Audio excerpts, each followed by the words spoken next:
জনগণের কাছ থেকে ভালোই সাড়া পাওয়া যাচ্ছে। মানুষের যে বর্তমান সরকারের বিরুদ্ধে ক্ষোভ, সেটাও মানুষ আমাদের কাছে ব্যক্ত করছে।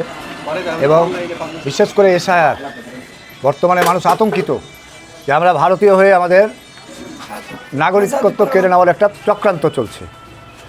এর প্রতিবাদে আমরা কাজ করছি, জনগণের স্বার্থে আমরা কাজ করছি।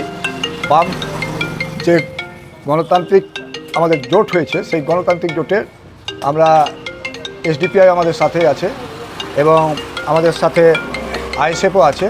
আমরা সম্মিলিতভাবে আমরা এই নির্বাচনে অংশগ্রহণ করছি এবং ভালো মানুষের কাছ থেকে আমরা সাড়া পাচ্ছি। দেখুন, তৃণমূলের দুর্বল পয়েন্ট বলতে তাদের এই যে দুর্নীতি, শিক্ষাক্ষেত্রে দুর্নীতি, স্বাস্থ্যে দুর্নীতি এবং যে পঞ্চায়েতগুলো চলছে, পৌরসভা চলছে, সব ক্ষেত্রে যে দুর্নীতি, এই দুর্নীতির ছাড়াও যে মানুষকে শুধু ভাতা দিয়ে ভুলিয়ে রাখতে চাইছে, বেকারদের ভাতা দিয়ে ভুলে রাখতে চাইছে, কর্মসংস্থান কিছু নেই। এখন শিক্ষিত বেকার যুবক যুবতীরা কাজ যায় এবং কাজ তারা পাচ্ছে না।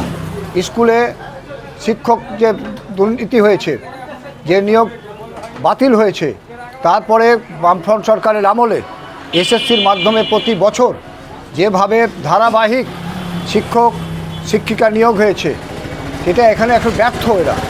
এবং তাদের ব্যর্থতা, তাদের দুর্নীতির ফলে আজকে সরকারি স্কুলগুলো প্রায় বন্ধের মুখে।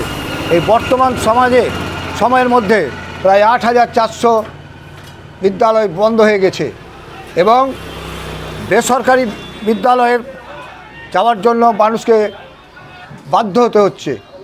এই জন্য এলাকায় আমাদের বেশিরভাগ বেসরকারি স্কুল গজিয়ে উঠছে। এই সরকারের ব্যর্থতা, সরকারি যে সুযোগ সুবিধা স্বাস্থ্যক্ষেত্রে, শিক্ষাক্ষেত্রে, কৃষিক্ষেত্রে, বিভিন্ন ক্ষেত্রে যে সুযোগ সুবিধা, সেগুলো থেকে মানুষ বঞ্চিত হচ্ছে।